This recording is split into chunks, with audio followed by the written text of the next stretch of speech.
I think if people want to be leaders but not necessarily be headquarters based, an RC is a very interactive and exciting role to be in. I really saw this as an opportunity because it was a chance to get out of the institutional box.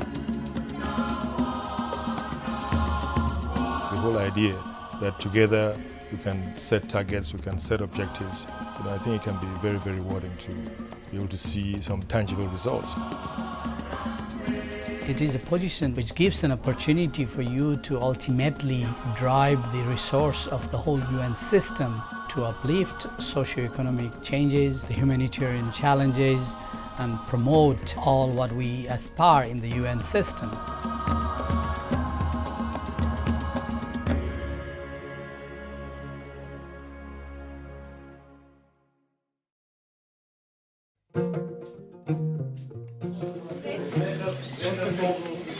The resident coordinator wears so many different hats.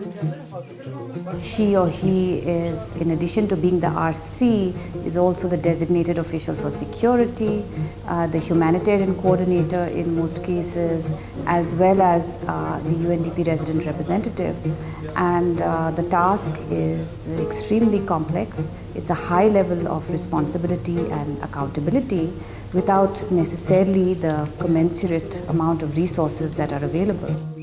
You have a lot of political parties, a lot of vested interests, and sometimes a question of how to ensure that the national interest stays on the agenda when you find that parties and interest groups are working for the most part with a very limited time frame, with a very limited perspective, with limited objectives, and you want to see how you can rally them around to meet and address issues which are common to the nation and not just to specific groups.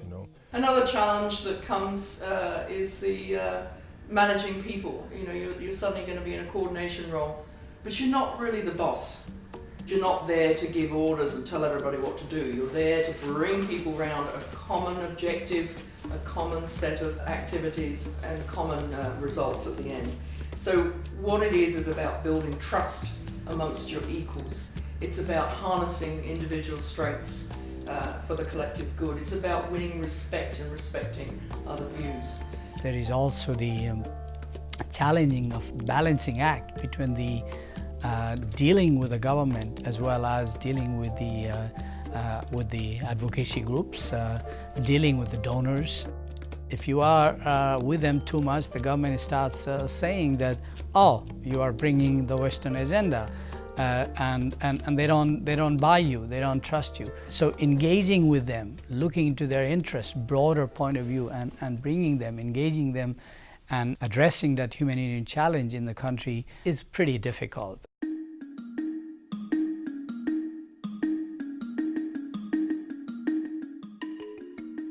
If one wants to be a resident coordinator, don't expect it to be a light job. Don't expect it to be easy. Be prepared to find your own way out. Be prepared to be flexible, prepared to accommodate, understand, listen. To be able to tune your ear, to be able to pick up things which are said, things which are not said.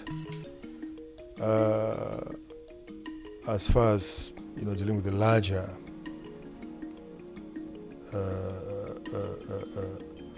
agenda of the government is concerned, within the team it's important that you take leadership, but at the same time provide a lot of space so that colleagues too can have a chance to actually contribute. It will be important for you to understand the mandates of the various agencies in terms of the roles that they play, in terms of their vision and the activities that they have on the ground. So at least a familiarization with some of the broad mandates of the agencies in the UN system are going to be very important.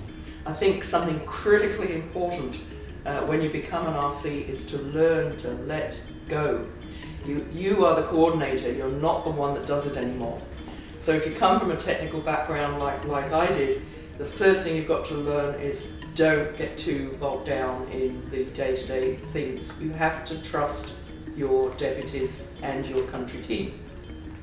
When it comes to security, you have an advisor.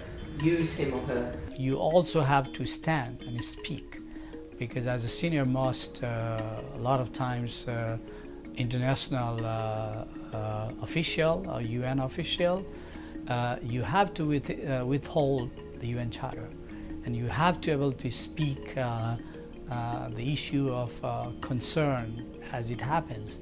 Then only you gain respect. If you don't stand what you see and say, and you are too afraid and timid, and then you don't gain respect from your colleagues and nor from the international community, and that weakens the whole UN system. I think the work we've done in terms of under the leadership of WHO in rallying support for putting together a strategy, national strategy to deal with the swine flu has been perfect in my experience, you know. We are also working with our national counterparts in implementing an emergency response in 3 regions in Uzbekistan as a result of an outbreak of HIV infections amongst children in hospitals. And as a result of this, the number of infections have been controlled.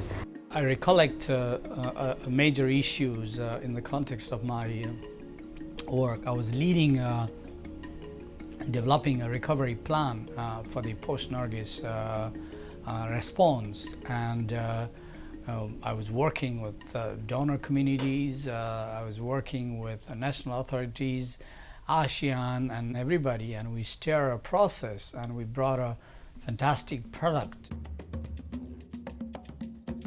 I can say that I have a very good team where we work out issues together, we set targets, we set goals, and we strive putting our resources together, putting our heads together to meet some of these goals. I think what has been most rewarding for me has been to see where the UN has actually had an impact on the ground and has been able to make a difference in the lives of the people in the countries that we serve. Ultimately, what makes you happy, what makes you continue to put that energy and strive is, frankly, reaching to the people and seeing what situation they are in and how you are changing them, how you are contributing to improve them, help them. It is challenging, but it's an exciting time we have ahead of us.